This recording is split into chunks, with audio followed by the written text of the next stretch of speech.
তাহলে একটু পরিষ্কার করি, যেটা আবশ্যিক আমি সেটার কথা বলছি না, কিন্তু ধরেন একটি পশুর মাংস সুস্বাদু আর শুধুমাত্র আমার ভালো লাগার জন্যই পশুটাকে হত্যা করছি, হয়তো খিদে লেগেছে, এটা কি পাপ হবে? যদি খাবার জন্য হয়, স্বাদ ভালো হলে কোনো সমস্যা নেই, আপনাকে তো খেতে হবে। খাবার না খেলে বাঁচতে পারবেন না, খাবার না খেলে টিকে থাকতে পারবেন না। তাই ঈশ্বর বলেছেন, এটা আছে মনুস্মৃতিতে অধ্যায় 5 অনুচ্ছেদ নম্বর 30, কিছু প্রাণীকে সৃষ্টি করা হচ্ছে খাদ্য হিসেবে আর কিছুকে আমি খাদ্য। মনুস্মৃতির ব্যাপারে জানতে চাচ্ছি না, আমি তো পড়েছি। তবে আমি এটা জানতে আগ্রহী না।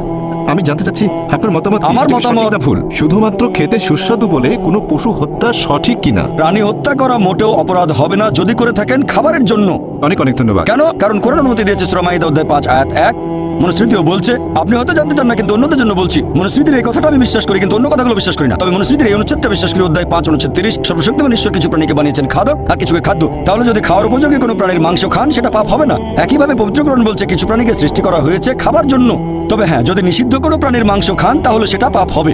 তাহলে সেই গবাদি পশু, ভেড়া, গরু ইত্যাদি যেগুলো খাওয়ার অনুমতি আছে পবিত্র কোরআনে, সে প্রাণীর মাংস যদি খান, সেটা সুস্বাদু হলে কোনো সমস্যা নেই। কিছু মানুষ তো সুস্বাদু ভেজিটেবল খেতে চায়, কেউ খায় বেগুন, কেউ হয়তো খায় ফুলকপি, কোনো সমস্যা নেই। যদি আপনার কথা মেনে নেই, তাহলে তো কিছুই খাওয়া যাবে না। হয় আমাদের গাছপালা হত্যা করতে হবে, না তো প্রাণী হত্যা। তো খাওয়ার সময় যদি ভালো খাবার খান, খাবার নষ্ট না করেন, খাবার নষ্ট করা ঠিক না, খাবার নষ্ট করা এটা ভালো না।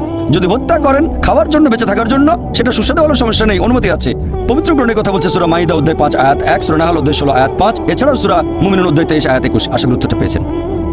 এবারের প্রশ্ন পুরুষদের মধ্য থেকে।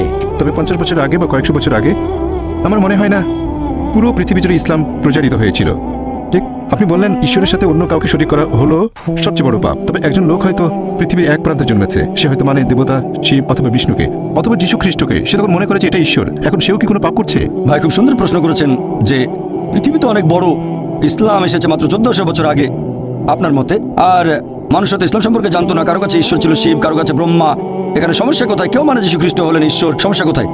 আমি কম্পারেটিভ রিলিজিয়নের একজন ছাত্র। পবিত্র কোরআন বলছে এটা ঠিক না, এমনকি হিন্দু ধর্মগ্রন্থ বলছে, খ্রিস্টানদের ধর্মগ্রন্থ, যীশু ঈশ্বরকে নয় প্রসঙ্গে বলেছি, খ্রিস্টানদের ধর্মগ্রন্থ বলছে এটা ঠিক না। তাহলে খ্রিস্টানরা উপাসনা করে কেন? আগামীকাল কেউ আপনাকে ঈশ্বর বলবে অথবা আমাকে ঈশ্বর বলবে, সেটা কি মেনে নেব? আসলে যেটা ভুল সেটা তো ভুলই। এখন ব্রহ্মা সম্পর্কে বলি, ঈশ্বরকে যদি ব্রহ্মা বলেন অথবা শিব হলেন ঈশ্বর, আপনারা খেয়াল করলে দেখবেন এই কথাগুলো আছে ঋগ্বেদে। ঋগ্বেদ গ্রন্থ নম্বর 2 অনুচ্ছেদ 1 পরিচ্ছেদ 3। সর্বশক্তিমান ঈশ্বরকে 33টি আলাদা নামে ডাকা হয়েছে শুধুমাত্র ঋগ্বেদে গ্রন্থ 2 অনুচ্ছেদ 1। তার একটা হচ্ছে ব্রহ্মা। ব্রহ্মা অর্থ সৃষ্টিকর্তা। সৃষ্টিকর্তার আরবি করলে হবে খালিক। আমাদের মুসলিমদের কোনো আপত্তি থাকবে না যদি কেউ বলে সর্বশক্তিমান ঈশ্বর খালিক, সৃষ্টিকর্তা বা ব্রহ্মা। কিন্তু কেউ যদি বলে ব্রহ্মা হলেন সর্বশক্তিমান ঈশ্বর, যার 4টা মাথা, প্রত্যেক মাথায় একটা মুকুট, আমরা মুসলিমরা এই কথায় প্রবল আপত্তি জানাবো। এছাড়াও আপনি যাচ্ছেন যজুর্বেদের বিরুদ্ধে। অধ্যায় 32 অনুচ্ছেদ 3 বলা হয়েছে মহান ঈশ্বরের কোনো প্রতিমূর্তি নেই। বিষ্ণুর ব্যাপারও এক। বিষ্ণু মানে পালনকর্তা। এই পালনকর্তা বা রক্ষা